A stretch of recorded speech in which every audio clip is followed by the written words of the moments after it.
Hi friends, welcome back to my channel Bhavapuri kitchen. ఇవాళ మీ అందరితో నా స్టైల్ చామదుంప పులుసు ఎలా చేయాలో చూపిస్తానండి. చాలా కమ్మగా ఉంటుంది, తినే కొద్దీ తినాలనిపించిద్ది, అంత బాగుంటుందండి. కానీ మా ఇంట్లో చామదుంపలతో పాటు ఎగ్స్ యాడ్ చేసి చేస్తే చాలా ఇష్టంగా తింటారు. సో ఈ కాంబినేషన్ చాలా బాగుంటుంది.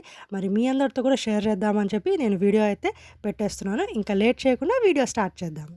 నేను ముందుగా చామదుంపల్ని ఒక 2, 3 సార్లు నీట్‌గా క్లీన్ చేసి పెట్టుకున్నాను. ఎందుకంటే చామదుంపల్లో మనకి మట్టి ఎక్కువ ఉంటది కాబట్టి మంచిగా వాష్ చేసుకోవాలి. ఆ తర్వాత నేను ఒక ప్రెషర్ కుక్కర్‌లో చామదుంపల్ని దాంతో పాటు ఒక 3 ఎగ్స్‌ని కూడా యాడ్ చేసేసి దాంట్లో ఒక 2 గ్లాసులు వాటర్ వేసేసి విజిల్ పెట్టేసానండి.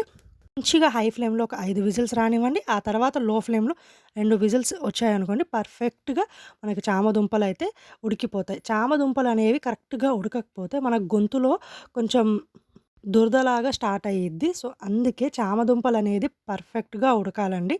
నేను చెప్పినట్టు మీరు కూడా ఒక 5 విజిల్స్ హై ఫ్లేమ్‌లో అండ్ 2 విజిల్స్ లో ఫ్లేమ్‌లో పెట్టి ఉడికించుకోండి. ఆ తర్వాత వాటి పొట్టు మొత్తం తీసేసి చామదుంపల్ని ఇలా సర్కిల్స్ లాగా కట్ చేసుకున్నాను. మీడియం సైజులో ఉండేటట్టు కట్ చేసుకోండి. మరీ సన్నగా కట్ చేసుకున్నారనుకోండి, అది కుక్ అయ్యే కొద్దీ ఏమైద్దంటే చామదుంపలు పీసెస్ కనిపియకుండా కలిసిపోతాయి. అందుకే మీరు ఇలా మీడియం సైజులో కట్ చేసుకోండి. నేను ఇక్కడ ఒక పాన్ పెట్టేసుకున్నాను. దాంట్లో నేను 3 టేబుల్ స్పూన్ ఆయిల్ యాడ్ చేసి, ఆయిల్ హీట్ అవ్వగానే ఒక 3 పెద్ద సైజు ఉల్లిపాయల్ని ఇలా కట్ చేసుకొని యాడ్ చేసుకుంటున్నాను.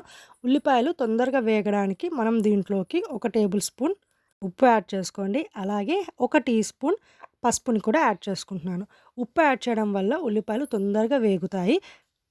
అండ్ రాళ్ళుప్పు యాడ్ చేస్తే కర్రీ టేస్ట్ చాలా బావుంటది. మీరెప్పుడైనా ట్రై చేయకపోతే తప్పకుండా ఒకసారి ట్రై చేసి చూడండి. ఇప్పుడు మనం సిమ్‌లో పెట్టేసి మూత పెట్టామనుకోండి, తొందరగా ఉల్లిపాయలనేవి పింకిష్ కలర్‌లోకి చేంజ్ అవుతాయి. ఇక్కడ చూడండి, కొంచెం పింకిష్ కలర్‌లో చేంజ్ అయిన తర్వాత మనం దీంట్లోకి ఒక 2 టేబుల్ స్పూన్ కారాన్ని యాడ్ చేసుకుందాము. ఈ పులుసులో మనకి ఉల్లిపాయలనేవి ఎక్కువగా వేగాల్సిన అవసరం లేదండి. జస్ట్ సాఫ్ట్ అయితే చాలు. కారం యాడ్ చేసాం కదా! కారం కూడా బాగా మిక్స్ చేసుకున్న తర్వాత మనం ముందుగా కట్ చేసి పెట్టుకున్న చామదుంపల్ని యాడ్ చేసుకుందాము. చామదుంపల్ని కూడా బాగా మిక్స్ చేసిన తర్వాత మనం దీంట్లోకి కొంచెం వాటర్‌ని వేసుకుందాము. ఎక్కువ వాటర్ అవసరం లేదు. కొంచెం జస్ట్ ఒక హాఫ్ గ్లాస్ వాటర్ యాడ్ చేయండి. ఆ వాటర్‌లో కాసేపు కుక్ అయిన తర్వాత మనం దీంట్లోకి చింతపండు రసం యాడ్ చేసుకుందాము.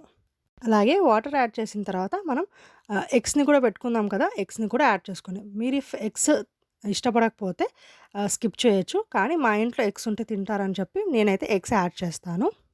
ఎగ్స్ కూడా వేసిన తర్వాత బాగా మిక్స్ చేసేసి మనం మూత పెట్టుకుందాం. ఒక్క 3 మినిట్స్. ఆ తర్వాత చూడండి, ఇలా బబుల్స్ రావడం స్టార్ట్ అయ్యి దగ్గర పడిన తర్వాత మనం దీంట్లోకి చింతపండు రసంని యాడ్ చేసుకుందాము. నేనిక్కడ ఒక చిన్న నిమ్మకాయ సైజ్ అంతా చింతపండుని ఒక హాఫ్ గ్లాస్ వాటర్ యాడ్ చేసి నానబెట్టాను. ఆ చింతపండు రసంని యాడ్ చేసేసుకుందాం. చింతపండు రసం కూడా వేసిన తర్వాత ఒకసారి బాగా మిక్స్ చేసుకోండి. ఆ తర్వాత మూత పెట్టేసుకుందాం. సిమ్ టు మీడియం మధ్యలో ఫ్లేమ్ పెట్టండి.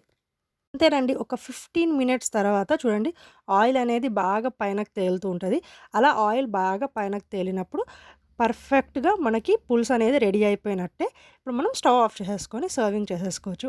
అంతేనండి. ఎంతో ఈజీగా, సింపుల్‌గా నా స్టైల్ చామదుంప పులుసు మీకు షేర్ చేశాను కదా! మీ అందరికి కూడా నచ్చిందని అనుకుంటున్నాను. తప్పకుండా ట్రై చేయండి. ఎలా అనిపించిందో నాకు కామెంట్ చేయండి. మరెప్పుడు లాస్ట్‌లో చెప్పినట్టే please like, share, comment and కొత్త వాళ్ళు నా ఛానల్‌ని సబ్స్క్రైబ్ చేసుకోండి. మరొక మంచి వీడియోతో మళ్ళీ వచ్చేస్తాను. అప్పటి వరకు టాటా బాబాయ్.